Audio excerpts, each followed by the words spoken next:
부장 장석훈입니다. 오늘은 반갑습니다. 오늘은 저희가 매년 상반기, 하반기 나누어서 설명회를 시작을 하는데요.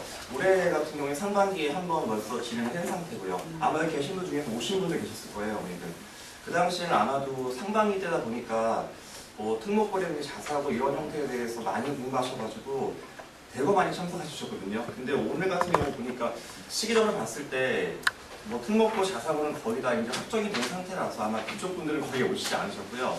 아마도 제가 예상컨대 여기 오시는 분들은 아마도 이 광명시 고등학교 또는 뭐 남아있는 자율고 정도로 아마 궁금하셔서 오신 분들이 많으실 거예요, 어머니들.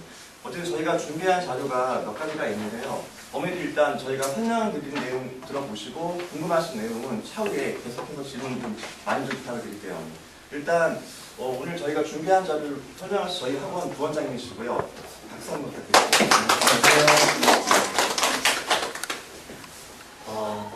오늘 준비한 내용은요, 일단 이런 내용입니다. 이런 내용인데, 우리나라 고등학교 유형 광명시 BAT 근황 수학교과 저희 계획 이렇게 이제 말씀을 드릴 텐데, 혹시 먼저 질문 먼저 좀 드릴게요. 혹시 오늘 여기 오신 가장 큰 목적이 어떤 게 궁금해서 오셨는지 먼저 좀 질문을 좀 드리려고 하거든요. 몇 분한테만 좀 질문을 좀 드릴게요. 혹시 어머니 어떤 분이 가장 오늘 궁금하신 것 같아요? 한 말씀 부탁드릴게요. 일지만 어디서 해야 되는지. 일지만 네. 선현이 의원님은 어떠세요? 지금 사실은 떠드는 것도 없어가지고요. 예를 들어 우리 애가 잠깐 생각한 것은 이과, 문과 뭐에 맞는지도 궁금하고 만약에 뭐 어느 교과 쪽에 맞다면 어느 학교가 적합하고 그랬을 경우에 일지만 어디로 쓰면 좋고 네, 그거 궁금해서. 혹시 어머니 어떠세요? 가장 궁금한 건 무엇이신가요? 저는 가장 궁금한 게 이제 우리 애가 지금 중3부터 바뀐 수능안 있잖아요. 네네네. 그 수능안에 그 얘가 어느 교과서에 가면 가장 적합할지 그게 가장 궁금하고, 그 다음에 얘는 이제 처음에는 이과를 가겠다 하다가 수학이 좀 어렵다고 느껴져서 이과 쪽으로 가려고 하는 거에 대해서 그런 부분이 약간 팁을 얻을까 싶어서 왔습니다. 잘하겠습니다. 일단 다양하게 여러 가지 여기 있는데요. 우선 그러면 말씀하신 걸 감안해서 이제 말씀을 드릴 거고요. 이 중에서 이제 그 동생분들도 이제 계시고요. 우선은 자 우리나라 고등학교 유형에 대해 정리를 좀 먼저 좀 하고 광명시 이렇게 이 순서대로 말씀을 좀 드리겠습니다.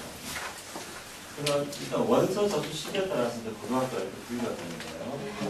7월부터 12월까지 보통 접수가는 정기고등학교. 뚜렷한 목적이 있는 것들이겠죠. 그래서 과고, 외고, 또 이제 자사고, 자율형 사립고가 이제 이렇게 이제 해당될 거고요. 그다음에 이제 후기 12월부터 이제 접수를 받는 이쪽 이제 주로 말씀을 드리려고 하거든요. 그래서 우선 자사고하고 비슷한 성격이 있는 이제 자율학교가 있고요. 일반고가 여기 해당될 거고, 북고 같은 이제 중점학교가 이제 여기 해당된다고 보시면 됩니다. 그래서 이제 넘어가면요. 지원 가능 기회를 한번 보면 최대 이제 4회까지가 가능하거든요. 영재학교, 그다음에 보통 말하는 전기학교에서는 이 중에 이제 한 번만 지원이 가능하고, 만약에 여기서 떨어졌다 할 때는 그다음에 후기로 넘어가서 이제 자율학교가 이제 지원이 가능하고, 그다음에 일반고도 지원이 가능합니다. 그래서 자율학교 같은 경우는 이렇게 일반고하고 접수 기간이 겹치는 경우도 있습니다. 그래서 그렇지 않은 경우에 한해서 이제 가능하다고 보시면 됩니다. 그래서 이제 좀 빨리 좀 지나가겠습니다. 그러면 자율형 사립고 참 말이 많은데요. 우선 전국 단위로 이렇게 총 10개 학교가 이렇게 있습니다. 자, 그래서 지금 접수가 끝난 학교도 있고 이제 접수를 하는 학교도 있고 이제 이런 시기에 이제 있다고 보시면 되는데요. 이런 학교들이 이제 그럼 좋은 학교죠, 좋은 학교인데 이 중에서 이제 몇 개만 좀 소개를 좀 시켜드릴게요. 우선 이제 전형 방법에 대해서 보면 전부 다 1차는 이제 내신 점수, 성취평가제, 그러니까 절대평가제 A, B, C, D로 나누는 거 적용이 되고요. 그 다음에 내신 점수하고 그 다음에 면접을 통해서 최종적으로 이제 학생들을 선발하는 게 100%입니다. 그렇게 보시면 되는데 여기 이제 한 학교 이제 보면요, 외대부고라고 있습니다. 전에는 이제 그 용인 외고에서 이름이 좀 헷갈리니까 이제 바뀌었거든요. 그래서 이제 왜 앙드레긴 교복으로 이제 유명한 학교거든요. 물론 그것만 유명한 건 아니고요. 1인 1체육, 1인 1학기에서 이제 그 전인적인 교육을 표방하는 학교고, 자사고 중에서 가장 좋다고 볼 수 있습니다. 보시면 이제 전국적으로 이제 약 250명을 모집하는데요. 3학년 2학기까지 내신이 적용이 되고, 3학년 성적하고 국영수 이쪽 좀 중요하다고 이렇게 생각해 주시면 되겠습니다. 그 비율이 좀 강하다고 보시면 되고요. 그다음에 이제 면접에서 이제 보시면 이제 그 공통적으로 질문하는 문항을 좀 감소하고 그리고 개별 문항, 학생마다 다른 그 자소서를 바탕으로 한 개별 문항이 좀 증가할 걸로 그렇게 예상하는 학교가 되겠습니다. 그다음에 인천공항이 지나는 인천항을본데요. 보시면 이제 그 전체 인원 자체가 전국 전형에서 20명, 그 다음에 사회통합 전형에서 사회다양성 전형, 거기에서 약 50%니까 합계 한 43명 정도가 이제 실제 우리가 쓸 수 있는 그 전형이라고 보시면 되고요. 그 다음에 역시 이 학교 같은 경우가 3학년 비중이 높고요. 그 다음에 영어 수학 비중이 높은 이런 학교라고 보실 수 있겠습니다. 그 다음에 넘어가서 하나은행이 재단인 하나고. 근데 인원수가 그렇게 많지가 않은데요. 보시면 사회통합 전형도 약 40명 정도인데 전형 방법이 이제 조금 다릅니다. 서류평가, 면접평가도 있지만은 체력검사까지 이렇게 들어가는 학교가 되겠고요. 그 다음에 내신 반영 학기는 3학년 1학기까지. 그래서 1학년 2학기부터 3학년 1학기까지 이렇게 배치가 되고요. 그 다음에 여기 내신 세 과목 제외가 뭐냐면 각 이 3학년 1학년 2학기부터 3학년 2학기까지 중에서 자기가 못 본 과목 있잖아요. 세 과목을 제거할 수 있습니다. 그래서 그걸 제거하면 만약 B가 3개면 제거해보면 만점을 할 수 있겠죠. 그럼 이제 묘를 좀 발휘하는 학교가 되겠습니다. 그래서 이런 수가 좀 적게 뽑는다는 게 좀 단점이라고 보실 수 있고요. 그 다음에 이제 그 동산고 얘기를 말씀을 좀 드릴 텐데요. 동산고 같은 경우는 이제 전국 단위가 아니라 경기도 지역에서 이제 뽑기만 하는 게 되는데요. 어떻게 이제 그 교육부하고 이제 그 지금 교육청하고 관계가 별로 안 좋아서 올해 이제 40%가 감소해서 약 400명을 모집을 하게 되고 우리 광명 지역에서 쓸 수 있는 전형은 이렇게 일반 전형으로 약 한 200명을 뽑는 전형 안에 들어간다고 보시면 돼요. 그래서 경기도 지역에서 선발을 했는데 지금 여기 보시면 역시 이제 3학년 이때 비중이 상당히 높고 1.5배수를 선발한다는 거는 다른 학교는 이제 2배수로 선발하는 것보다 1.5배수로 선발한다는 거는 여기 교과를 조금 더 비중 있게 다른 학교보다는 본다 그런 쪽으로 이제 이해해 주시면 되겠습니다. 그래서 예를 들어서 비평준화일 때 진성고 있지 않습니까? 그 학교보다도 조금 더 좋은 학교라고 보시면 될 거 그렇게 이해하시면 되겠습니다. 그래서 이제 자사고 이제 쓰는 전형에 대해서 이제 간단히 살펴보면 첫 번째 이제 성취평가제, 절대평가제를 도입하다 보니까 1단계에서 이제 뽑히는 점수들은 거의 비슷하게 되겠죠. 그렇다면 이제 2단계로 넘어가서 자소서를 바탕으로 하는 이 면접이 가장 중요하고 자소서를 잘 준비하는 게 중요하다고 보실 수 있겠습니다. 두 번째 이제 외고 이제 국제고도 이제 한번 알아볼 텐데요. 외고 같은 경우는 이제 그 1단계에서 영어 성적만 이렇게 적용이 된다고 보시면 돼요. 영어 성적. 그리고 2단계에서는 역시 자기소개서를 바탕으로 한 면접. 그래서 영어 교과하고 면접 이 두 개로 이제 학생을 선발한다고 보시면 되고 경기도 지역은 그러면 이제 여기서 이제 성적이 이제 적용되는 게 좀 특이한데요. 2학년 때는 성취평가제, 그러니까 절대평가제로 해서 A, B, C, D 적용이 되고요.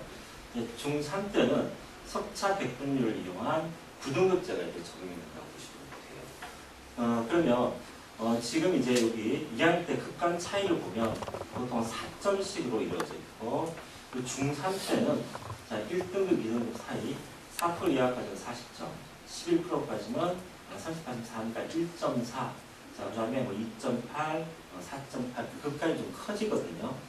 그래서 보통 이제 외고를 지원하는 경우는 이렇게 생각하시면 될 것 같아요. 일단 중2 때는 일단 무조건 A 등급을 무조건 받은 상황에서 3학년 때는 이 1등급 맞기가 4%나 되기가 굉장히 좀 어렵지 않겠습니까? 그래서 이때 중3 때 성적이 조금 중요하다. 물론 이제 중2 때 성적이 무조건 A라는 바탕에서 말씀드릴 수 있겠습니다. 그래서 작년 기준으로 이제 점수 그 환산 총점을 한번 매겨보면 전부 이제 뭐 A하고 1등을 얻었다 볼 때 환산 점수가 이제 160점이 있습니다.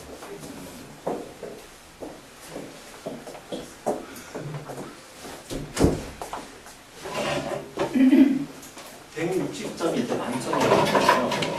평균 점수에다가 변환해보면 지금 안양외고, 수원외고 같은 경우 158.4 정도 나왔고요.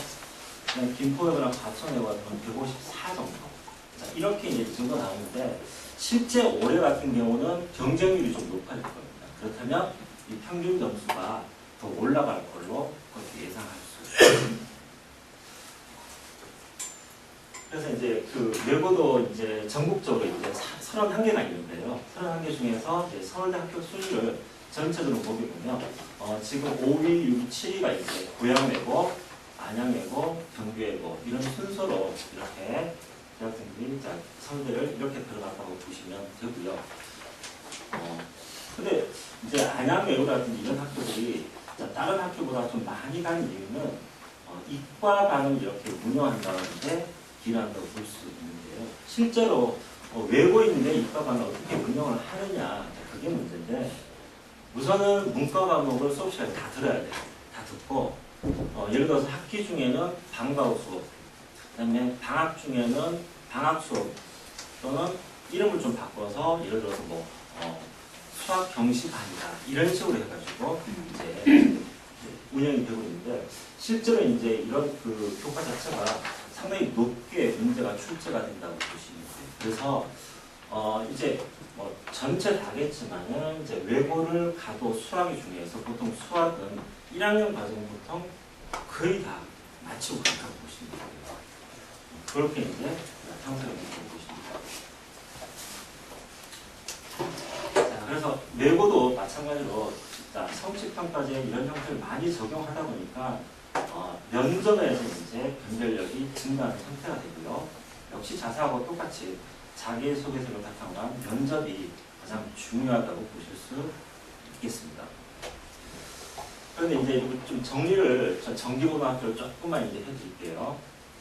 지금 한 전형 자체를 뭐라고 하냐면 자기주도 학습 전형이나 이런 걸 붙여요. 그래서 지금 말씀드린 외고라든지 자율형 사립고라든지 좀 이따가 말씀드릴 자율학교가 여기에 해당이 되는데 일단 내신 성적과 면접 또는 영어 성적과 면접 이런 형태로 이제 뽑는 건데요. 여기서 가장 중요한 거는 내신 성적이 어차피 비슷할 거니까 자기소개서를 잘 써야겠죠. 그래서 내용을 보면 꿈과 띠 영역에서 천자, 인성 영역에서 천자 또는 어떤 학교는 구분 없이 1,500자 정도로 이제 써게 이렇게 돼 있고요.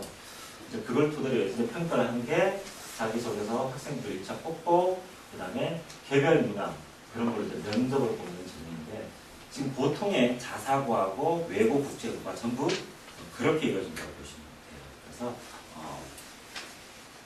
그래서 자기소개서 유형을 조금만 더 말씀을 드리면 외고, 국제고, 자사고 순서대로 이렇게 작성하는 경우가 있고요. 그 다음에 그냥 순서에 관계없이 1,500자를 그냥 막 쓰는 경우도 있습니다.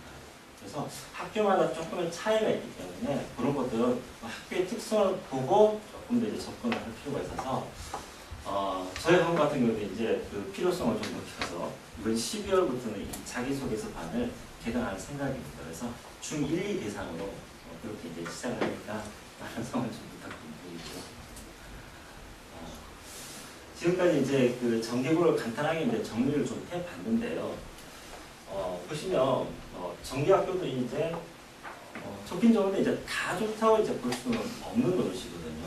왜냐하면 이제 자사고 학생들 중에 또 특목 외고 중에서 한 10%가 이제 일반고로 전화에 오는 경우가 있는데, 예를 들어서 이제 자사고 같은 경우는 이런 경우가 있습니다. 그 학교는 이제 전인적인 교육을 표방하다 보니까 예를 들어 악기도 하나 다뤄야 되고 체육도 하나 해야 되는데 이 체육이 싫어서 또 옮기는 경우도 있거든요. 그래서 일단 본인한테 일단 맞아야 된다고 보시면 되겠습니다. 그 다음에 외고 같은 경우는 이제 지금 비교과 활동이 일반고에 비해서는 더 활발하거든요. 활발하다 보면 어떤 선생님이 발생하냐면 내신 성적이 아무래도 유지가 좀 어렵죠. 특히 수학이 그렇다고 보시면 돼요. 그래서 아까도 말씀드렸지만 외고라도 고등학교로 가기 위해서는 1학년, 1학기, 2학기 과정 정도는 마무리를 좀 하고 가야 되는데 분명히 이제 큰 도움이 될 것 같고요.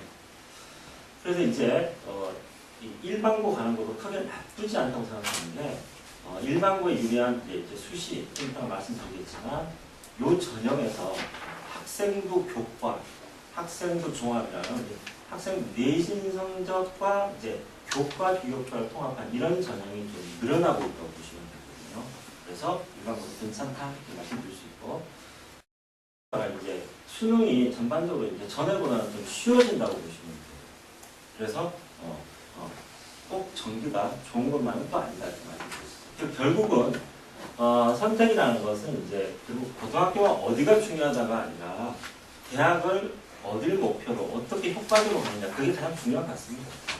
그렇게 이제 이해해 주시면 되겠고요. 그 다음에 이제 후기고에 대해서 이제 말씀을 드렸는데, 후기고 중에는 이제 그 자사고에서 이제 탈락한 학생들이 이렇게 있는 경우에 한해서 지금 이제 보시면 자사고에 버금가게 전국 단위로 모집하는 자율학교, 그러니까 교과 편성의 50%를 갖다가 이제 마음대로 할 수 있다라고 이제 생각하시는 게 빠를 거고요. 그렇게 보면 한일고라든지 공주 4대 부고, 거창 대성고, 예를 들어서 이제 양서고 이런 학교들이 이제 분포했는데, 이거는 이제 일반고하고 보통 그 자사고 그 사이에 이제 보통 지원하게 돼 있거든요. 그래서 이런 것도 이제 괜찮다고 보시면 되고요. 또 경기도 지역에서 뽑을 수 있는 양서구라는 학교도 이제 양평에 있는데 지금 조금 이제 좋은 쪽에 속한다고 보시면 되겠습니다. 그러면 이런 전형이 이제 조금 다른데요. 학교마다 이제 확인을 할 필요가 있는데, 보시면 상위 클래스에 있는 거창고라든지 거창고, 그 다음에 공주 4대 부고, 예를 들어서 남학생만 갈 수 있는 한일고 정도를 보시면 그게 이제 자기주도 학습 전형, 아까 말씀드린 대로 내신하고 면접, 자기소개서를 통한 면접으로 간다고 보시면 되겠습니다. 그렇게 해서 이쪽도 한번 지원해 보시는 것도 한번 생각해 보면 하지 않냐라고 이제 판단이 됩니다. 광명시로 넘어갔습니다. 빠르게 진행되는데요. 저희 학원이 여기 철산 좀 보이시나요? 잘 안 보이시죠? 여기 철산 중인데 여기 있습니다. 저 위쪽에 보면 북고 있고, 광명고는 대충 위치를 시청 옆입니다. 아실 거고요. 진성고, 그 다음에 저쪽 소화동 아파트 끝에 소화고 이렇게 있고요. 쭉 가서 이제 KTX 옆에 있는 광이고, 이렇게 이제 분포가 이렇게 있는데요. 지금 이제 지원의 경우 이제 어떻게 되는지 잠깐 살펴보면요. 그래 관계없죠. 1지망에서 9지망까지 다 쓰게 돼 있는데, 충영고도 이제 같이 배정이 돼요. 이 학교 같은 경우는 이제 그 지금 자율형 공립고인데, 작년만 해도 이제 선발 우선권식으로 이제 먼저 쓰게 돼 있는데, 올해부터는 우선권이 이제 뺏겨버렸어요. 그래서 어차피 솔직히 자율형 공립고라고 해도 별반 일반고하고는 차이가 없어서 그거에 대해서는 별 말씀 안 드릴게요. 그래서 1지망부터 9지망까지 올해는 쓴다고 보시면 되겠습니다. 그래서 이제 학교가 이렇게 9개가 이제 광명시에 있게 되겠죠. 보면 이제 북고라든지 명고, 그 다음에 이제 소하고 500명 이렇게 뽑고, 신규로 생긴 음성고, 광인고가 조금 300명 조금 적게 뽑고 있는데, 이제 일반고로 이제 넘어왔으니까 여기서 조금 더 여쭤보려고 해요. 이쪽이 이제 주로 궁금하실 것 같아서 여기에 대해서 좀 여쭤보는데, 혹시 그 학교를 이 중에서 어떤 거 생각하시는지 좀 궁금하거든요. 어디 생각하세요? 성적 좋은데.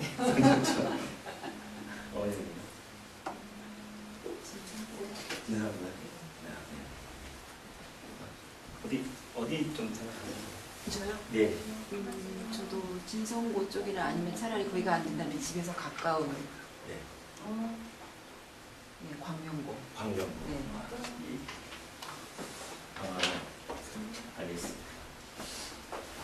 그러면 이제 하나씩 그 학교 특징에 대해서 조금 더 살펴드릴게요.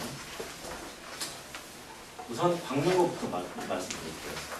보통 이제 지역 자체가 되게 좋아서 광명고가 되게 인기 있어요. 그래서 보통 중학교 중위권 애들이 그냥 선호하는 학교라고 이제 보실 수 있는데, 일단은 이제 수준별 학습하고 야간 자율학습을 보면 진성고를 제외하고는 올해부터 수준별 학습하지 않고요. 야자는 선택적으로 가는 거예요. 그래서 이제 그 지금 수학이 아무래도 이제 중심이니까 수학 위주로 말씀을 드려보면 교과서와 유사한 수준이니까 별로 어렵지 않다고 보시면 돼요. 그런데 이과가 딱 가면 좀 어려워지고.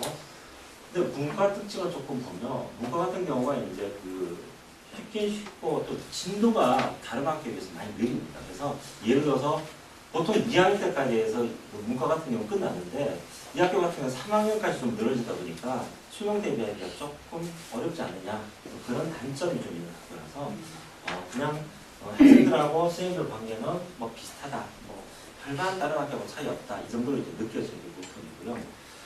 그 다음에 자 광명국고 과학 중점 학교인데요. 거기에 대해서 조금만 말씀드릴게요. 과학 중점 학교라는 것은 우선 이제 그 일반고 배정할 때 체크는 많이 있어서 먼저 이제 이렇게 쓰면 되는 거고요. 1학년 때는 이제 똑같이 하다가 2학년 때부터 국고 같은 경우는 지금 2개 반이 운영이 되고요. 2개 반이 운영이 되고 2학년 가서 수학과 비율이 약 한 50%를 차지한다고 보시면 돼요. 실제로 여기에 나온 그 지금 이제 졸업한 학생들 보면 대학 성적도 괜찮은 편입니다. 괜찮은 편이라서 수학과 일단 흥미있는 학생들은 이쪽을 한번 써보는 것도 괜찮습니다. 특히 이제 그 정부에서 지원이 나오다 보니까 이런 비교과 활동을 좀 더 다른 일반 형태보다는 더 많이 할 수 있다 보니까 썰거리가 좀 더 생기겠죠. 그러니까 이쪽도 이제 추천드릴 수 있는 거고요. 이과에 한해서요. 그런데 이제 그 국고 이제 일반적인 얘기를 한번 잠깐 보면 다른 학교보다는 이제 난이도가 조금 더 높은 편이라고 보시면 돼요. 그래서 애들하고 이제 얘기를 하면서 물어보면 선생님들하고 관계 어떠냐 이렇게 물어보면 대부분의 애들이 선생님들하고 관계가 좋더라고요. 그래서 그런 점에서 이제 국고를 좀 추천해 드리는데 보통 중학교 중상위권이 지원하면 좋지 않겠느냐. 그 다음에 또 국고가 이제 다른 학교들보다도 가장 정상적으로 좀 뭔가를 공립으로서 하고 있지 않나 이렇게 이제 판단이 됩니다. 지금. 근데 문제는 이제 이제 무조건 이제 일지망을 여기 썼다고 해서 여기 들어가는 방법은 없다 그러니까 이렇게 생각해야 돼요. 광문고나 광인고가 같다. 이럴 때는 우리가 과연 어떻게 할 거냐 이제 좀 문제가 되는데 이렇게 생각하시면 맞을 것 같아요.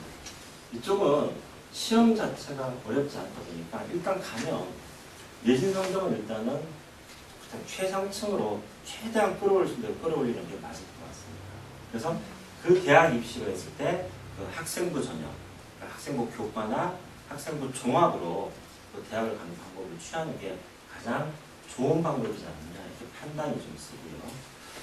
그 다음에 명문고 역시 이제 시험 수준이 무난하다고 보시면 되겠습니다. 그 다음에 소학고 보시면 소학고는 보통 중위권 약간의 중하위권 애들이 가장 선호하는 학교라고 생각하시면 되는데요.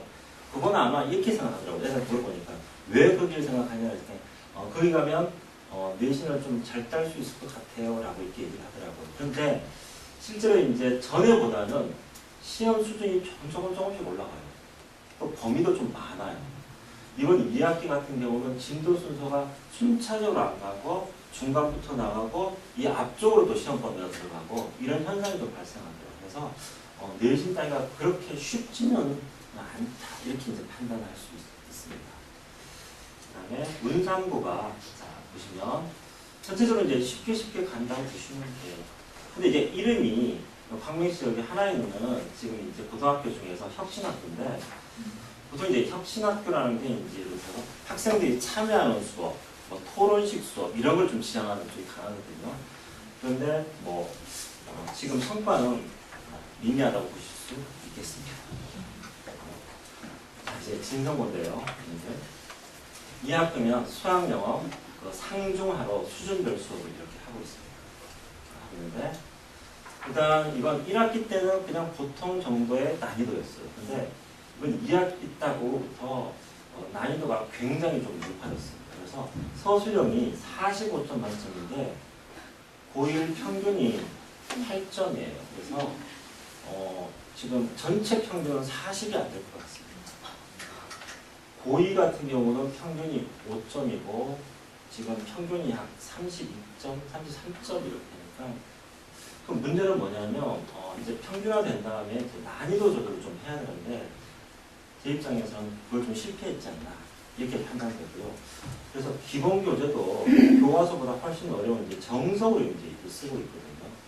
그러면 과연 우리가 고등학교 갔을 때 분명히 내신이 중요한데 내신을 그렇게 딸 수 있느냐? 아니라고 봐요. 그래서 저는 중위권, 중하위권은 저는 안 쓰는 게 맞다고 봅니다. 물론 이렇게 얘기를 하더라고요. 애들이 너 왜 진성고를 가려고 그래요? 가면 딱 붙들렸으니까 공부 열심히 할 것 같다. 물론 맞습니다. 맞는데 문제는 그런 그 장점이 있는 반면 단점은 뭐냐면 진성 같은 경우는 매일 있잖아요. 그런데 나는 공부 말고 다른 걸 좀 하기를 원하는데 예를 들어서 뭐 스튜어디어스를 하고 싶다 이럴 텐데 뭐 비교과 활동을 좀 쌓고 싶다 그런 것들이 좀 잘 이루어지기가 좀 힘들다고 보실 수도 있겠죠. 그래서 그런 점을 좀 고려를 하셔서 진성고를 선택하는 게 맞지 않나 이렇게 판단이 돼요. 그래서 제가 보기에는 평준화됐으면 이제 그게 맞춰서 좀 시험 문제가 점수대가 다양하게 분포가 돼야 되는데 열심히 풀었는데 40점 맞고 찍었는데 50점 이런 기현상이 이번 학기에 발생을 좀 했어요. 그런 점을 좀 참고를 좀 해주세요. 그리고 자, 충영고 같은 경우가 이제 자율형 공립 보이지만은 시험수는 쉽습니다. 쉽고. 근데 이 충영고 같은 경우는 이과반이 보통 1개 반, 2개 반 정도거든요. 그럼 이러면 등급 따기가 좀 어려워요. 왜냐하면 50명이 이제 시험을 봤을 때 4%가 1등급이잖아요. 그럼 2명이 1등급입니다. 실수하면 놓치는 경우가 생기는 거죠. 그래서 어느 정도 인원수가 너무 적기 때문에 이과는 조금 피하는 게 맞지 않을까 이렇게 내 생각이 된다고 보시면 됩니다. 뭐 이제 제가 말씀을 조금 드렸는데 어떻게 여기 대해서 궁금하시거나 이런 것들 질문 좀 받겠습니다. 그러면 수행에서 수학은 서술형 평가를 전체적으로 진행하는 건가요? 대부분 그런데요. 태도나 이런 것들이 조금 들어가는 학교도 있고 그거는 이제 재량이 조금 이제 포함이 된다. 10점 정도 나눠주고 보통은 전체적으로 보면 이제 서술형을 조금 이제 그 장려하는 쪽이라서 많은 쪽은 거의 서술형 쪽이 30%. 중간, 기말 전체 해가지고 이제 등급이 나오는 근데 거. 아까 한 문제고 한 문제인 학교는 어떻게 처리가 되는지 그건 이제 아까 이 말씀드린 거요. 강남고가 되면 한 문제 네네. 이게 딱 정해져 가지고 몇 프로까지 해야 된다는 이 정도지 무조건 몇 점이라고 정해져 는 없어요. 지금. 그러다 보니까 아무래도 점수를 조금 더 주는 경향이 좀 강하다고 보시면. 심지어 매년 좀 달라져요. 진성고는 5점이에요. 거의 지금까지 몇 년 동안 변함이 없었거든요. 심지어 1학년 같은 경우에는 크게 문제가 없었는데 2학년 때는 문과는 조금 둘째 치더라도 이과 같은 경우에는 45점 만점에 만점에 85점을 생각하셔야 되거든요. 한 문제는 틀려요. 그냥 틀린 문제를 내는 거야 항상요. 그러니까 85점부터 시작을 해서 그 밑으로 깔아주는 거거든요. 그러니까 진성고 문제 자체가 그렇게 내다 보니까 저희는 사실 대안이 사실 없어요. 그 문제, 그 한 문제를 맞추기 위한 대안은 학원 측에서도 노력을 해봐도 운이 좋아서 맞는 경우는 있는데 거의 없다고 보셔야 되거든요. 근데 1학기가 올해 같은 경우에 봐도 이번에 1학기는 그나마 좀 괜찮았었는데 2학기 아니라 다를까 역시 저희가 예상한 대로 어렵게 출제가 됐어요. 그러니까 뭐 서술형 거의 5점이 평균이라는 건 맞은 애가 없다는 거예요. 거의 이거는요. 1학년도 마찬가지로 1학년도 작년에도 쉬웠었거든요. 1학기 때도 그렇게 어렵지 않다는 판단을 했었는데 2학기 올라가면서 예전 진성을 수준이 내버린 거예요. 그러니까 갑자기 어려워지면서 애들이 거의 뭐 다 찍고 왔다시피 할 정도로 어려웠었고. 실제로 이과실 같은 경우는 이제 선생님들도 그걸 분명히 보잖아요. 저도 풀어보죠. 시간 모자라요. 모자라요. 이게 너무 어렵게 되는 건데 그거는 솔직히 보면 비평균할 때 맞는 얘기인데 평균화 때부터는 이게 적답을 내야지 이게 점수 분포가 돼서 공부하는 놈이 좀 잘 나오고 안 하는 애들이 못 나오고 이런 현상으로 정상적으로 가야 되는데 조금 좀 언밸런스로 가고 있다 이렇게 말씀드립니다. 그건 수학 얘기하시는 거죠? 네네네. 수학인데 그러면 그 중성고에서 그렇게 내는 의도가 있을까요? 뭔가 막 전통이에요, 그냥. 네, 전통이에요. 공부 시키고자 하는 의지가 있다고 보여지는데 수학 교과로 딱 들어가서 보면 그렇게 의지는 없어요. 왜냐하면 다른 학교보다 진도가 1학년 때는 좀 늦어요. 그리고 뒤에 파트가 한 정석으로 보면 3단원이 빠지는데 방학 때 그냥 수업으로 보충수업으로 때우는 경우가 많아요. 그리고 2학년 때 가면 그냥 그거 제끼고 2학년 진도부터 그냥 시험 보내니까 그 시험 안 본 파트는 보통 보면 약해요. 시험을 봐야지 공부를 하는데 시험을 안 봐버리니까 그런 또 단점이 있어요. 그러니까 보여지기에 진성고가 가장 빠르고 할 것 같은 1학년 때는 안 그래요. 근데 1학년 때는 수학고가 가장 빠르다고 보시면 되고요. 수학고가 가장 많아요. 진도 가장 빠르고 속도 가장 빠르고 수학고가. 나머지 학교는 거의 다 비슷한 상황인 대로 강명고가 좀 느린 편이고요. 진성고가 가장 느려요. 진성고 가장 작아요. 진성고 이번에 중간고사 시험 범위도 1학기 때 파트가 대거 참여했었고요. 2학기 때는 별로 그렇게 많은 단원을 들어가지 않았을 상태고요. 그러니까 진성고는 그렇게 해버려도 교수생활을 하다 보니까 방학 때 그냥 안 나간 거 파트 그냥 뭐 대충 제끼고 건너뛰고 그냥 바로 2학년 올라가는 형태 이런 게 많은 편이에요. 근데 이제 2학년 올라가면서 좀 달라집니다. 특히 이과 같은 경우에는 엄청 빠르고요. 근데 예전에 비하면 많이 틀어졌어요. 지금 예전에는 정말 빨랐거든요. 그러니까 감당이 안 될 정도로 대거 탈락자 나와요. 수포자들 2학년 올라가면서 2학기 이과 애들. 그러니까 동네 소문에 그냥 진성고 가려면 그 선행을 해야 된다. 그게 아니고요. 학교 내신 따려면 선행이 돼야만 되거든요. 못 쫓아와요. 그러니까 시험범위 자체가 책 한 권이에요. 2학년 때부터는요. 그러니까 그 문제 때문에 저희가 선행을 말씀을 드리는 것이 선행이 중요하다 해야만 하는데 이건 아니거든요. 그러니까 학교 진도, 내신 점수를 따기 위한 선행인 거지. 사실상 뭐 무조건 선행을 해야 된다 이렇게 생각하시면 안 돼요. 근데 예전에 비해서 지금은 그렇진 않아요. 진성고는요. 또 진성고 말고 제가 참고로 이런 개인적인 생각인데요. 문과 있으시면 문과요. 문과 광명고 보내지 마세요. 저 학교는 아닌 것 같아요. 공부를 안 시켜요. 모르시죠? 그 저희는 광명고랑 떨어져 있는데도 불구하고 저희 학원은 광명고가 없어요. 문과가. 아니, 저희 학원뿐만 아니고요. 한번 가보세요. 광명고 문과 애들이 갈만 학원이 없어요. 공부를 안 시켜서. 심지어 저희는 거리가 있으니까 그렇다고 치는데 광명고등학교가 가장 위치가 좋잖아요. 그 주변에 한번 가보시면 광명문과를 안 받아요. 아예. 이유가 어머니 그 시험 범위가 한 단원 그래요. 그냥. 단원이 하나예요. 하나 2개. 그러니까 놀아 애들이 그냥. 그러니까 애들도 학원을 다닐 수도 없고 저희도 학원을 다닌다고 하면 애들 해줄 게 없어요. 딴 학교는 지도 쭉 빼고 공부를 막 시키는데 얘네들은 의지도 없고요. 그냥 그 광명고 문과에가 되어 있거든요. 제가 좀 비하하는 것 같은데 이게 현실이거든요. 전 되게 답답해요. 그래서 제가 작년도 똑같은 말씀드렸어요.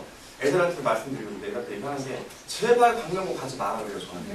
문과 가신 분들은. 이과는 괜찮아요. 언니. 근데 광명고 문과 애들 보면 정말 속 터지거든요. 제가. 학원이 없어요. 2학년 문과 애들이 광명고 애들이 학원 다니는 애들이 거의 없어요. 그게 요 현상이 지금 한 3년치 정도 되는 것 같아요. 있긴 있죠. 올해에도 저희 고3 중에서 광명고 정규 애들이 있거든요. 그 애들은 광명고 애들 따라가지 않아요. 심지어 싫어해요. 광명고반에 너무너무 싫어해서 북고나 진성고반이 넣어달라고 지들이 애원을 해요. 광명고반에 가면 공부 못한다고 알고 있거든요. 근데 시험 때문에 놀아요. 또 할 게 없으니까. 그러다 보니까 학원 다닐 이유도 없고 뭐 내신 성적 따기, 그러니까 문제가 뭐 시끄럽고 문제가 아니고 공부를 안 하다 보니까 문제가 쉽던 범위가 적던 성적이 안 좋아요. 이게 현실이거든요. 저는 그냥 광명고 1등이거든요. 항상 아이들 선호도 항상 1등이에요. 어머니들 마찬가지세요. 첫 번째 이유가 뭐냐면 가까워서요. 가장 다니기 편하거든요. 근데 저는 정말로 싫어해요. 광명고. 제가 학교 싫어하는 게 아니고요. 그런 아이들 모아놓고 그렇게 공부시키는 그 학교가 좀 싫죠. 개인적으로. 공부를 안 하거든요. 그럼 대학교 성적 뻔합니다. 갈 데가 없어요. 문과애들이요. 정말 그나마 정신 차리고 열심히 하는 친구들. 또 저희 학교도 지금 2학년 계시는데 저 선생님 반에 문과애들 광명에도 있거든요. 걔네들은 잘해요. 걔네들은 진성고랑 같이 공부했었고 그 다음에 북고랑 같이 공부하다 보니까 다른 아이들보다 성적이 월등하게 좋죠. 왜냐하면 그 학교 내에서 걔네들은 강명고 커리를 따라가는 게 아니고 다른 학교 커리를 따라가다 보니까. 근데 그게 그 정도 의지가 또 있어야 되는 겁니다. 그렇게 했던 친구들도요. 2학년 되면서 학교 분위기가 그러다 보니까 성적 점점 떨어지고요. 내신은 좀 따는데 내신만으로 사실상 대학은 못 가잖아요. 또 최저학력 등록도 있는 거고 모의고사 성적 바닥을 쳐버리고요. 그러니까 이게 실질적으로 지금 현재 대부분의 상황이에요. 그래서 제가 진짜 이게 분명히 들으면 욕할지 모르겠는데 저는 개인적으로 저는 이런 말 들어요. 왜 어머니들이 도대체 가만히 계시는가. 아니 문과 애들을 놓고 저렇게 하시는데 왜 어머니들이 가만히 계시지? 이건 가만히 있을 만한 상황이 아니거든요. 근데 저는 한 1년 정도 하다가 그만둘 줄 알았는데 아니에요. 지금 뭐 3년이 넘었습니다. 벌써. 그러다 보니까 처음에는 강명고 많았죠. 엄청 많았어요. 저희 북고, 강명고, 진성고가 주로 이뤘었거든요. 근데 지금은 아예 수학고가 훨씬 많고요. 그러니까 수학과 그만큼 좀 애들은 못하더라도 학교에서 공부를 시키려고 하다 보니까 애들이 좀 다니는 편이에요. 학원을 좀 공부하려고 그러는 부분도 있고요. 북고랑 진성고는 뭐 거의 비슷한 형편이 되는데 광명고 같은 경우에는 점점 추락하고 있다는 생각이 좀 들어요. 개인적으로.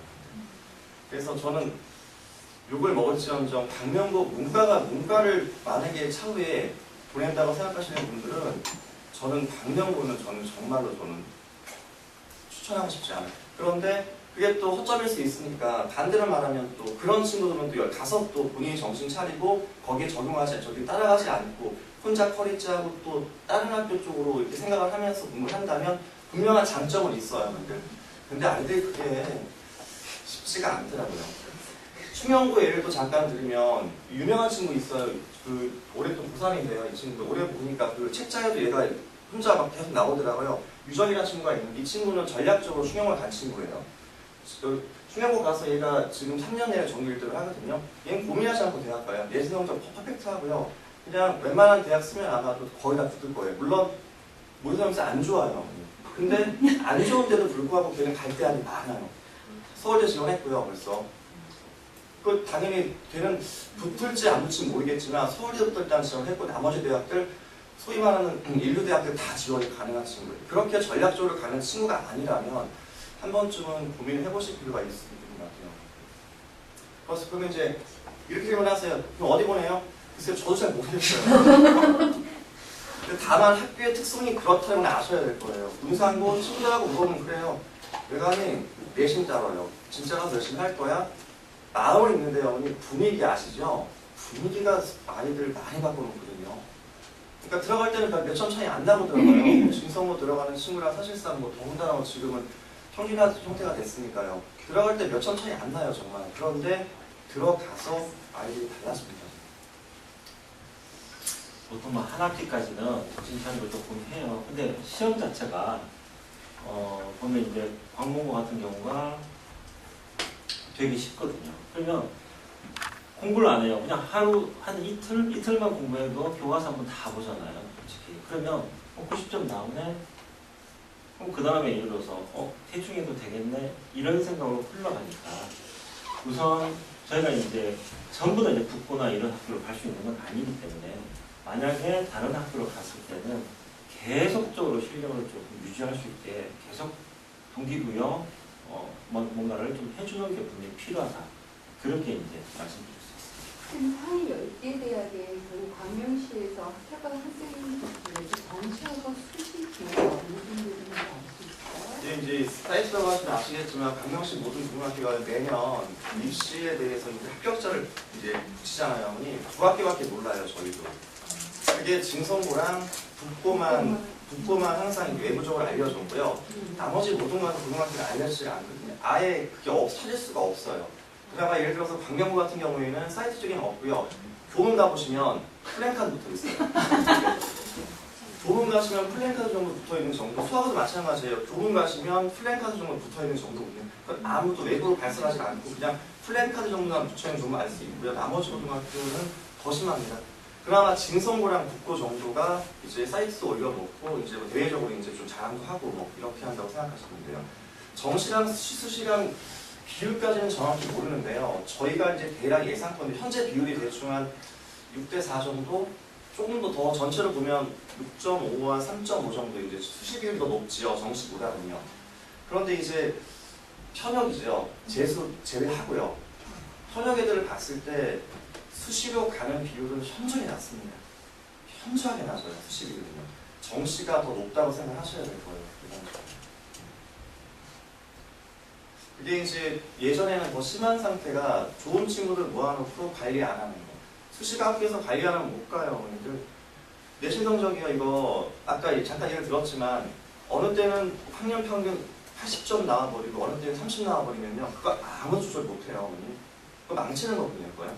그러니까 그냥 정말 아이들을 위해서 그러니까 좀 일반화된 문제를 낸다든지 그러니까 좀 어려운 문제를 어렵든지 쉬운 좀 쉽든지 이렇게 해서 그냥 잘하는 친구는 잘하게끔 못하면 못하게끔 해야 되는데 조절을 안 해버리시니까 대학 갈 때 실질적으로 이제 학생부 전형으로 가게 될 경우에는 거의 강명시에는 거의 드물다고 보셔야 돼요. 그래서 이제 앞으로 이제 이번 아이 때부터는 좀 달라지긴 하겠지만 조금 더 설명 물론 드릴 건데요. 지금은 남아있는 게 이제 정시, 애들이 보통 원하는 게 정시 쪽이 남학생들 특히 더 심하고요. 거의 다 정시 쪽으로 겨냥을 하고 있어요. 그런데도 불구하고 지원을 합니다. 분위기가 있거든요. 원서 지원할 분위기가. 그때가 시설이 딱 되면 1학년, 2학년, 3학년 1학기 때까지 전혀 예상하지 않고 생각하지 않았었던 그 친구들조차도 지원을 해요. 다들요. 근데 결과는 좋지 않죠. 그나마 저희가 논술을 해야 된다. 논술 강좌 개설해가지고 논술 듣게 하고 지금은 거의 없어졌긴 했지만 적성이라는 게 있거든요. 또 하위권 다이겠지만요. 적성만 남겨서 억지로 수강시키고 해서 준비시켜서 뭐 겨우 보내는 정도?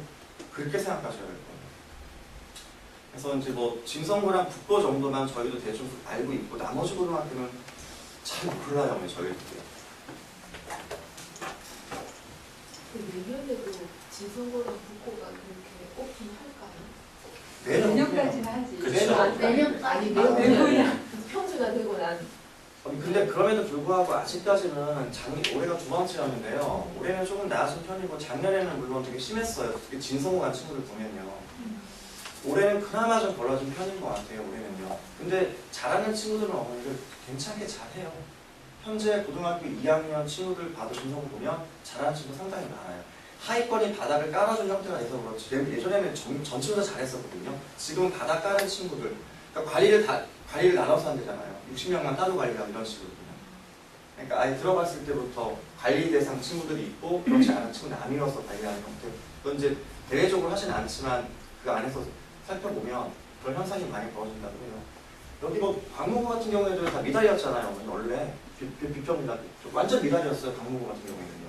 근데 평준화 되면서 이제 많이 올라갔죠. 2년 전에 처음에 시작했을 때 80명 이상이 갔어요. 잘하는 친구들이요. 그래서 교장 선생님이 막 자랑했었고 홍보하시면서 이제부터 우리 학교는 달라지겠다 하셔갖고서는 특별반 만들고 뭐 야자 시키고 관리 철저히 하셨어요.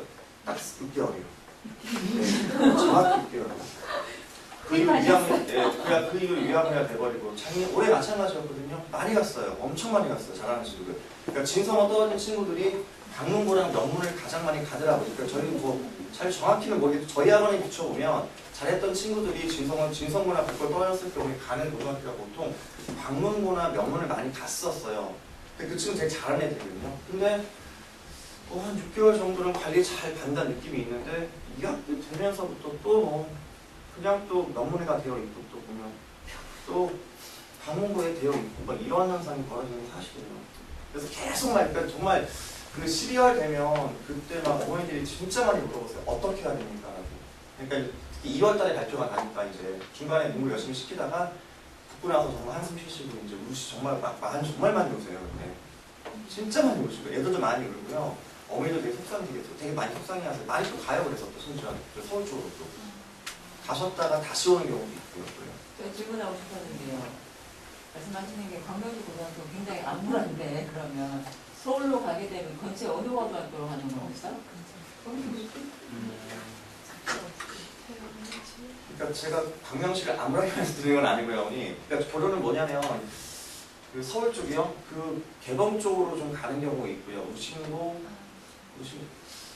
죄송한데 근데 그 근처에 있는 서울시역도 일반고는 솔직히 또 특성은 비슷해요. 그러니까 결국 일반고 자체는 내신이 첫 번째 가야 되거든요. 그래서 내신을 잘 따면 지금 학생부 전형 자체가 계속 늘어나고 있는 추세다 보니까 그 내신 성적만으로 가든지 내신 성적하고 비교과 학생부 뭐 학생의 활동, 봉사활동, 동아리 활동 이런 거 있지 않습니까? 학교 내 경시대회, 어떤 활동 이런 것 쪽으로 이제 밀어주니까 조금은 전에하고 좀 분위기가 좀 달라질 거예요. 그래서 수시가 줄어들잖아요. 지금 중상은. 근데 크게 크게 변동은 변동은 없어요? 없고요. 네. 좀 근데- 줄어드는 경향은 있는데 많이 변동은 아직까지는 없어요.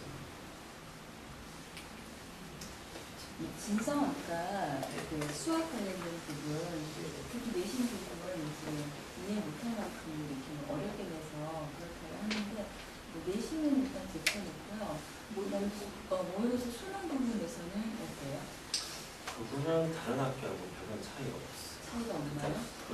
보통 이제 그 간 학생 비율을 보면 아무래도 북부하고 진성부가 좀 더 분포적으로 볼 때 다른 학교에 비해 자녀들이 많은 거 확실해요. 그러면 그만큼 그 정도 수준으로 조금 더 높다 뿐이지. 예를 들어서 진성이 그렇게 어렵게 내거나 이렇게 해서 당장 어떤 효과를 봤다. 뭐 그런 거는 느껴지지가 않아요. 그래서 저는 서로 가르치는 입장에서 그렇습니다. 우선 그 학교에서 얘네들을 학생부 전형을 미리 걱정을 하면서 적당한 난이도로 내야지 되는데 그걸 지금 실패를 했다. 그러면 저도 그랬어요. 엄마한테 학교 전화 한번 해보라 그래요. 왜 그렇게 됐냐. 그리고 교육과정에서 제외된 문제가 있었어요. 근데 그 진성 말하시는 거예요? 네네. 그게 이제 항등원 영어라는 게 있는데 교육과정에서 빠져버렸거든요. 그게 떡 나왔는데 애들이 다 틀려버린 거예요.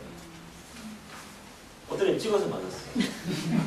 몇 점짜리니까. 3.8점짜리요. 근데 그걸 제 시험을 봤어요. 너무 쉽게 내가지고 집합을 그것도 다 맞아버렸어요. 이런 식으로 난이도 조절, 그 1학년 선생님이 도대체 몇 분이신데 그 3번이가 2번 문제거든요.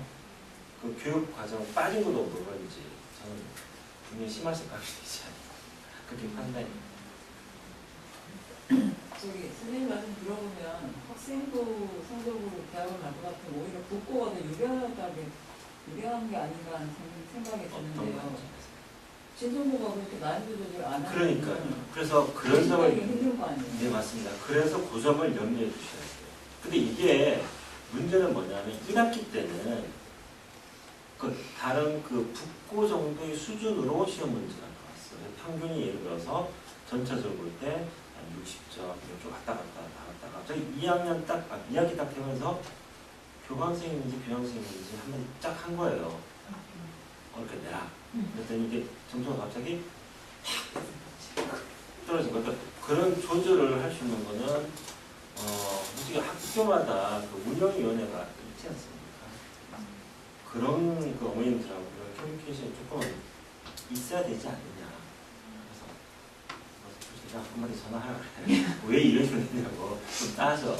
아니면 내가 아빠라고 한번 해볼까? 뭐 이런 식으로라도 그런 거는 분명히 개선해야 될 사항입니다.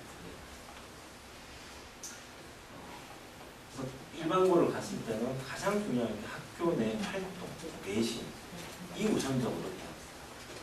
그 다음에 부가적으로 수능이 그만큼 봐줬으면 더욱 좋다. 그렇게 말씀드릴게요. 지금.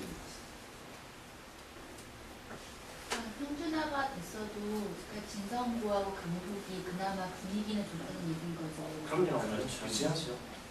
무시를 못하는. 무시 못해요. 그러니까 뭐 예전에는 정말 점수대로 봤으면 지금 그런 쪽은 아니어도 지원하는 친구들을 보고 있으면 그러니까 좀 예전이랑은 조금 그 정도급 아이들이 또 가게 지원을 하게끔 되어 있고 지원을 하더라고요. 탈락자 엄청 많은 거 아시죠? 진성고 같은 경우는 한 반에 한 5명씩 다 그만둬 자퇴해요. 전학 가거나 적응 못해서 그 현실입니다. 근데 이제 쉬쉬하죠. 외부 학생들 불러드리고 들어갈 때 이렇게 들어가는데 외부 학생 들어갈 때는 또 엄청 까다로워요. 또 그냥 암 학생 때 안 받아주거든요. 그래서 진성고는 3학년 때 되면 2학년 말 3학년 되면 확실히 접수가 좋긴 좋아요. 뭐 수능 모의고사 점수를 봐도 딴 학기랑 보통 비교할 때 평균 100점 정도 차이가 나니까. 상당히 많이 차이 나죠. 고3 정도 되면.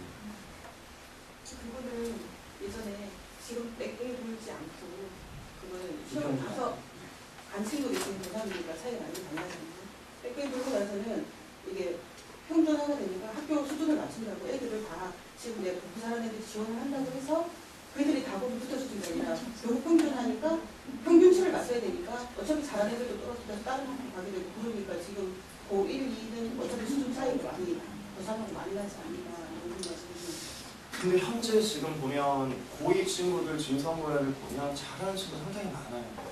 그러니까 못하는 친구도 가지만 또 잘하는 친구 대부분 있어서 그러니까 저희도 사실 잘 모르겠어요. 내년에도 뚜껑 열어봐야지 또 비교가 되는데 그냥 저희 학원만 보고 애들 얘기 들어보면 그래도 잘하는 친구들보다 많은 건 사실이거든요. 그게 그 비평준화에서 지금 이제 평준화로 넘어가는 와중이다 보니까 그 효과가 아직도 영혼이 계속 좀 남지 않느냐는 느낌이 있어요. 이게 아마 예를 들어서 예상컨대 때 예를 들어서 한 10년 후에는 솔직히 말씀드리면 저쪽 그 광명이나 광명 저기 경륜장 있는 그쪽은 학교 분명히 수준도 약화가 될 거예요.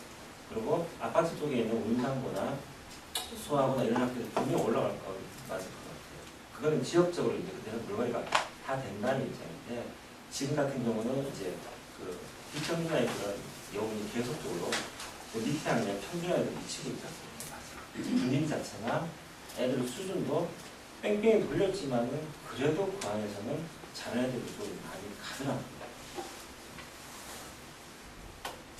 올해는 입사님이 안 갔다 오셨나요? 지금 진성고에? 근데 제가 알기에는 성적이 하나는 안 들어간다고 들었거든요. 어디 가요? 아니 이제 뺑뺑이 돌리는 거를 성적 그럼 하나는 안 들어가요. 전혀 상관없어요. 성적이 안 들어가도 그냥 본인이 지원을 한다는 그렇죠. 거죠. 그런 친구들이 지원을 많이 한다는 말씀을 드리는 거예요.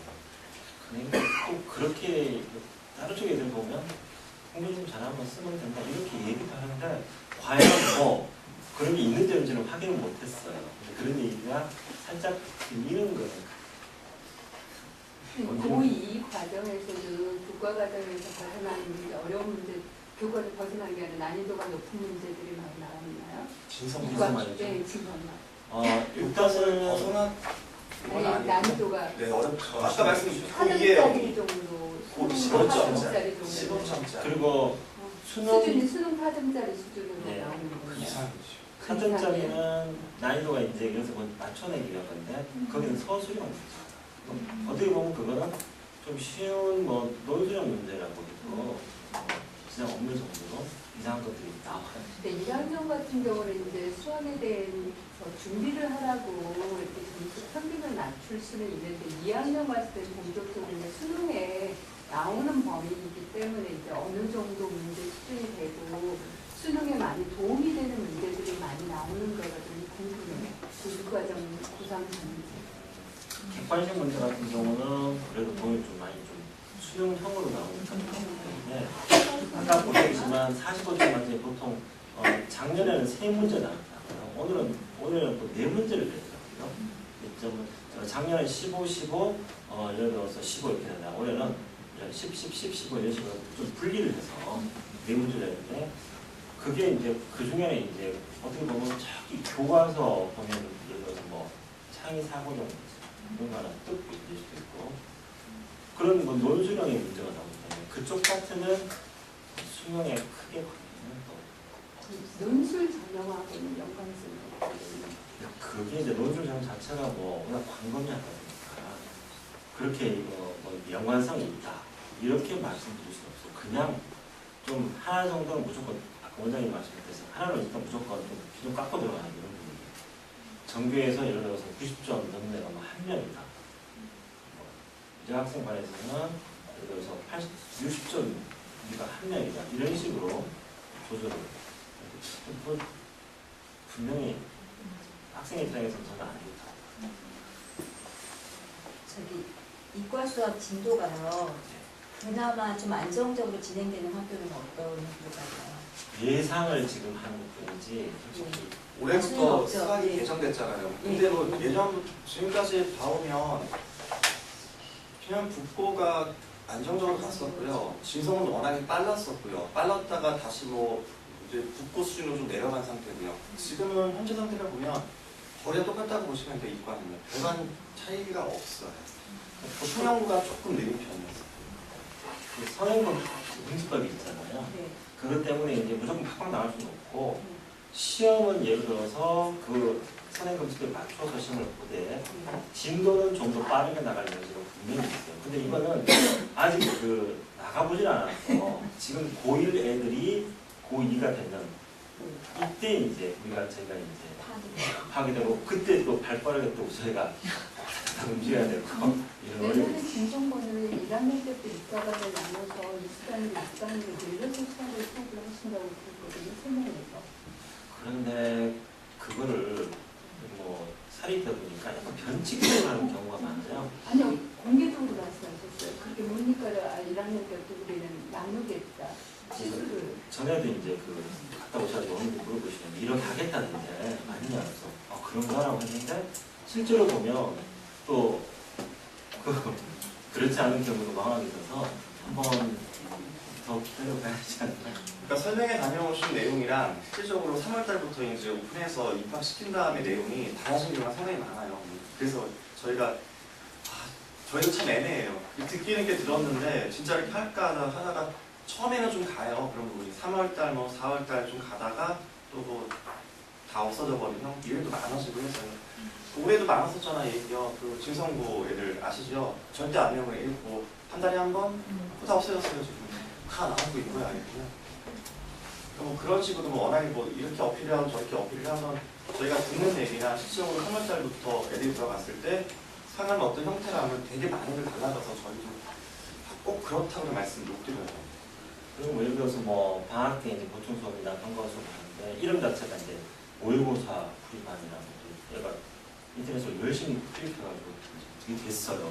아 좋다 나 좀 어려운지 하라고 하고 딱 했는데 이거 하지 말고 그냥 우리 선행 미적분이 나오는 그거니까 그 밖에 뜬금없이 그냥 입직하는 거예요. 그 과정 자체가 고2 2학기 수열이라는 파트가 된 다음에 돼야 되는 입장인데 갑자기 뜩 하니까 그 중에 한 반수는 그냥 멍 때리다가 오는 경우가 있거든요. 그럼 진성은 지금 기본 선행 1년에서 1년 반 하고 왔다는 가장 하얘지는 수업을 나누는 그렇다고 보십니까? 아직 그 필종자 그때 그런 걸 좀 아직 수위조도 요즘 안 되고 있다? 이렇게 보는 게 좋죠. 1학년 때 문제가 없어요.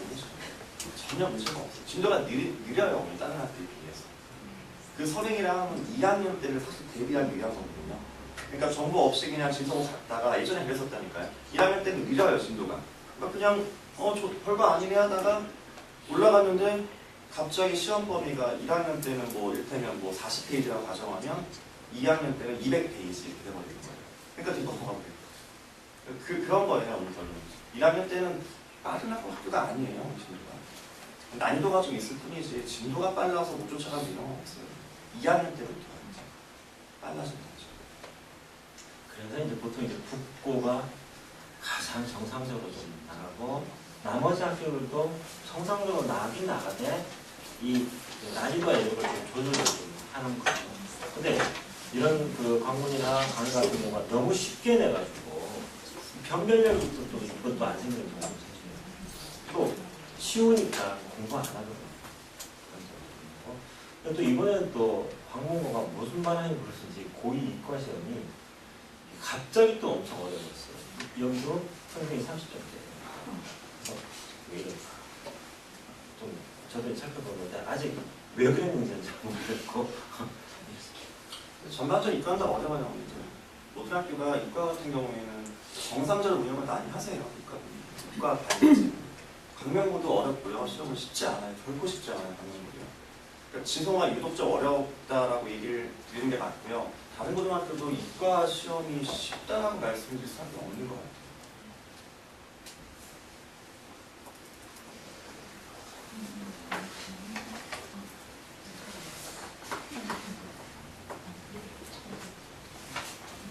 다른 궁금한 점 있으십니까? 많이 고민 되시죠? 어려운 걸 잘하려면 어떻게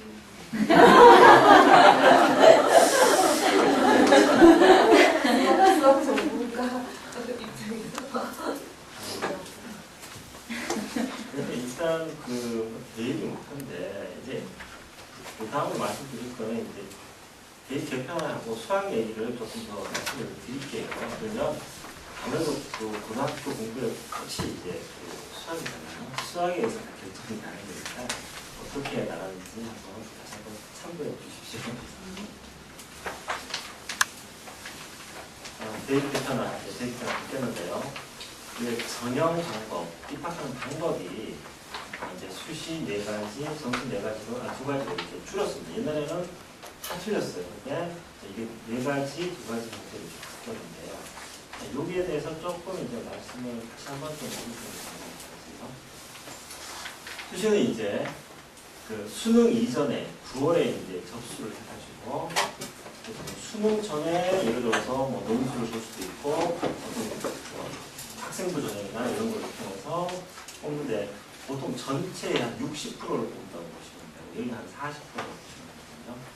그렇게 뽑는 이제 재학생을 위한 걸로 희생이 보는 경우도 있습니다. 대부분 재학생들이 뽑는다고 보시면 되고요. 그 중에 이제 여기는 중위권 대학 또는 중하위권 대학 같은 경우는 이 학생부 위주의 전형이 되게 많습니다. 그 뽑는 인원 자체가 많다고 보시면 돼요. 그래서 학생부가 내신만으로 가는 거 이런 건 이제 중하위권이 좀 다른 편이고요. 학생부 종합이다. 그러니까 비교과하고 교과 이렇게 가는 거는 보통 한 중위권 대학에 많은 전형이 표준에 있다고 보시는 게 맞아요. 그래서 근데 이런 전형을 쓰는 학교들이 점차적으로 조금 더 늘어나고 있다고 보시면 되고요. 그 다음에 이제 논술 위주의 논술 전형이 있는데 서울대가 없으니까 다 없어지는 거 아니냐? 그렇지 않습니다. 왜냐하면 지금 이제 대부분 이제 전국적으로 평준화가 많이 되어 있지 않습니까? 그러니까 내신 성적으로 이제 뭔가 좀 개런티할 수 있는 게 없는 거죠. 그렇다면 소위 말하는 우리가 이제 10개 대학 이렇게 말씀하시는 상위권 대학에서는 이 논술에서 이제 변별력을 갈라요. 그래서 예를 들어서 문과 같은 경우는 정말로 어떤 주제에 대해서 글을 쓴다고 보시면 되고 이과 같은 경우는 이제 수학, 과학 문제를 푼다고 보시면 돼요. 그래서 수학 문제는 그 수능은 어떻게 보면 답을 딱 맞춰내는 그런 위주라고 보시면 되는데 논술 같은 경우는 그 이유까지 기술을 하는 걸로 보시는 게 맞으니까 논술 문제가 수능 문제보다는 좀 더 위에 있다고 보시면 되죠. 그런 문제를 푼다고 보시면 돼요. 그래서 저희 학교 같은 경우는 이제 고3, 고2 겨울 방학하고 고3 여름 방학 때 1, 2차 이제 논술반을 개강을 합니다. 그래서 그렇게 되니까 상위권으로 가는 방법 중에 하나가 논술 전형이 있다는 건 좀 알아두셔야 될 것 같아요. 그 다음에 정식 쪽으로 가면 역시 이제 수능이 절대적으로 이제 힘을 발휘한다고 보시면 되고요. 그래서 이제 정시하고 이제 그 수시에 대해서 조금 말씀을 드린 거고요. 수능 과목을 한번 이렇게 쭉 보시면요. 지금 이제 그 영어 선택 폐지가 되는데요. 이게 지금 한 달도 안 됐죠. 화물역 그 교육 장관 나와서 이제 절대평가 도입할거라고 입을 뗐거든요. 그럼 그게 된다고 보셔야 돼요. 절대평가. 그러면 여기서는 절대평가세요. 그러니까 원어선만 유지하면 된다. A, B, C, D하고 똑같잖아요. 그러면 여기서는 변별력을 확보할 수가 없는 거죠. 그렇게 되면 수학만 지금 주로 이과 계열이 보는 가형, 문과 계열이 보는 나형이 이제 선택해서 보는 거니까 역시 변별력이 수학에서 생긴다고 보시면 돼요. 그 다음에 한국사 같은 경우 필수로 이제 들어가게 되는데요. 이거 역시도 영어하고 비슷하게 절대평가 형태로 해가지고 우리가 이제 변별력 있게 나온다고 볼 수는 없습니다. 보시면 되고요. 그 다음에 EBS는 계속 유지가 될 것 같다 이런 말씀을 드릴 수 있고요. 그 다음에 이제 학생부 교과 비교과로 이루어진 학생부를 한번 보시면 계속적으로 지금 1등급에서 9등급, 그러니까 상위 4%, 그 다음 11% 이렇게 나시는 그 상대평가가 계속적으로 유지가 되니까 일단 내신은 1점이라도 더 따는 게 중요한 거죠. 서술형이 좀 이상해. 그럼 선생님이 어떻게 된 거냐고 물어봐서 1점이라도 더 올려주는 게 등급을 하나라도 올릴 수 있는 방법이라고 보시면 되고요. 그러니까 비교과 같은 경우도 이제 글자 수가 좀 줄어들고 그 내용 자체를 좀 명확하게 적게 해서 나중에 대학 갈 때 그 아까 학생부 종합 있잖아요. 거기서 적용되게 이렇게 이제 조금 개선이 좀 상이라고 보시면 됩니다. 그 다음에 대학별 보상. 적성은 이제 거의 없어졌으니까 논술이 있는데 논술 역시 우린 객관적으로 이렇게 하더라라고 조금 더 가시적으로 좀 보여주는 거예요. 심지어 아시겠지만 뭐 한 5년 전 이 정도만 옛날 일을 좀 하면 문제가 너무너무 어려운 거예요. 이건 뭐 서울대 뭐 박사과정도 못 풀면 이런 문제를 내가지고 사람을 했는데 지금은 그렇지 않습니다. 충분히 상위권 학생들은 극복할 수 있는 수준이라고 보실 수 있어요. 아까 말씀드렸으니까 넘어가겠습니다. 수학 교과 개편됐습니다. 전에는 이렇게 있었는데 지금부터는 이제 문이과 공통으로 배우는 수학 1, 수학 2. 수학 1, 수학 2하고는 또 전혀 달라요. 내용들이. 그래서 수학 1, 수학 2, 그러니까 고1 1학기, 2학기 때 배우고 그 다음에 확률과 통계, 미적분 1, 2는 공통 과정을 보시면 되고요. 이과는 미적분이 기하 벡터 이렇게 보인다고 보시면 돼요. 근데 이제 요 바뀐 1학년 과정을 한번 보시면 전에 2학년에 있던 내용들이 많이 내려왔거든요. 그래서 범위도 좀 많이 늘었어요. 그래서 올해부터 참 많이 힘들어해요. 그러니까 어렵다고 해도 좀 나중에 또 격려 좀 많이 해주시고 놓치지 않게 좀 부탁 좀 드릴게요. 1학년 때 조금 더 양이 늘어나고 어려워졌다. 자, 그렇게 보시면 돼요. 그래서 지금 고등학교 수학 진도를 문과부터 일단 예상을 한번 해볼게요. 뭐 그렇게 나간 건 아니니까 예상을 한번 해보는데 1학년 때는 자 이렇게 수학 1, 수학 2, 1학기, 2학기가 되고요. 예상은 이제 2학년 가서 1학기 때 미적분 1, 2학기 때 확률과 통계, 그리고 이제 진도가 거의 끝날 겁니다. 강명 빼고요. 그 다음에 3학년 때 가면 지금 이제 수능 과목이 문과는 수학 2, 미적분 1, 확률과 통계인데 30문제 중에 10문제가 나올 겁니다. 그러면 이걸 반복해서 열심히 한다고 보시면 돼요. 보통 문과는 놓치지만 않으면 수능 2등급까지는 충분히 끌어올릴 수 있다. 이렇게 보통 얘기해요. 그 다음에 이제 이과 진도표인데요. 1학년 때는 수학 1, 수학 2 똑같습니다. 근데 2학년 때가 지금 나가보지 않아서 이제 예상되는 건 이 첫 번째 알이 가장 유력합니다. 어떤 거냐면 1학기 때 미적분 1, 2학기 때 확률과 통계. 3학년 가서는 이 두 과목을 동시에 시험을 봐요. 그러니까 두 과목을 시험 보는 거죠, 수학을. 지금 현재도 이제 그렇게 하고 있는데 그렇게 될 가능성이 좀 큽니다. 근데 이렇게 되면 이 진도만 쫓아가는 건 조금 이제 무리가 있어요. 왜냐하면 얘가 만약에 3학년 1학기 때 끝나고 나면 수능이 12월이면 한 4개월 남거든요. 그러면 EBS에서 나오는 예를 들어서 뭐 연기 교재가 2종류가 있어요. 근데 그걸 끝내는 것도 급급하니까 진도는 원래 이제 2학년 때까지 해서 2학년 겨울 방학 3학년 그 되는 2월까지 해서 진도는 한 번은 끝내주는 게 분명히 낫다고 보시면 돼요. 그렇게 얘기해 보시면 되고. 그래서 이제 저희 학원 컬에 대해서 잠깐 말씀드리면 일단 이제 뭐 상위권 학생도 있고 하위권 학생도 있습니다. 그렇죠? 그러면 본인한테 가장 적절한 진도가 뭐냐? 자, 그게 중요한데 필수는 뭐겠습니까? 1학기 정도는 하고 가야 됩니다. 1학기 정도는 하고 가야 되고요. 근데 보통 저희 학원에서는 이제 2학기부터 시작을 해서 아마 2월까지 수요일까지는 반복 정도를 하고 하는 분들이 있고요. 그 다음에 요거는 어떤 거냐면 수학 2까지는 한 번은 보고 가자. 외고나 자사고는 필수적으로 해야 되지 않겠느냐라고 판단이 됩니다. 그 다음에 이제 가능하다면 이과를 지망하는 학생들에 대해서 좀 빠른 선행일 때는 수학의 심화 문제 풀이, 그 다음에 2학년 과정이 미적분 1 정도까지 하고 가면 상당히 좀 여유 있는 흐름이라고 보실 수 있습니다. 어떻게 이런 과정에 대해서 혹시 뭐 학기에 배우는 이런 과정은 본인의 이제 그때 상황에 따라서 다른 이제 바뀔 수 있는 거니까요. 그때마다 담당 선생님하고 상의를 좀 해주시면 그게 충분히 맞춰서 좀 대처를 하겠습니다. 마지막으로 그냥 이 말씀 드릴게요. 수능에서의 점수가 이렇게 나오는데 아마 모르시는 분도 기회를 가져서 한 말씀 드릴게요. 원점수 정말로 국어, 영어, 수학 100점 만점 중에서 몇 점 맞았느냐, 탐구 50점 만점에서 몇 점 맞았느냐 이렇게 되는데 수능 성적표를 이렇게 보시면 이 점수는 통계가 되지 않고요. 가장 중요한 거는 일단 표준 점수, 그러니까 정시에서 많이 쓰신다고 보시면 돼요. 표준 점수가 뭐냐면 예를 들어서 평균이 한쪽은 50이고 한쪽이 70입니다.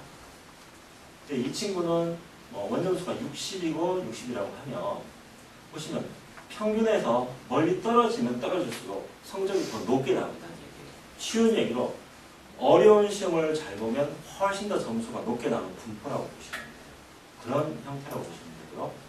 100분위도 보통 중위권 대학에서 이제 많이 쓰는데요.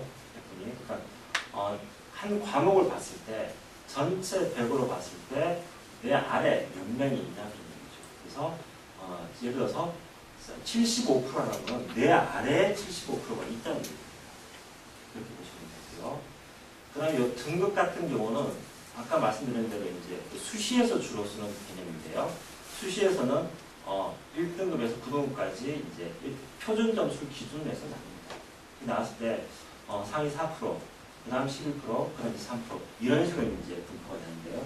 자, 요거 같은 경우는 이제 웬만하면 이제 등급이 조금 좋게 나오는 게 수능이 조금 쉬워지고 있고 또 수시에서 이제 우리 대학을 오려면 최소한 이 정도는 맞아야 돼라는 최저 학력 기준이 점차 이렇게 낮아지고 있으니까 요거는 그 다음으로 걱정하셔도 좀 있을 것 같습니다.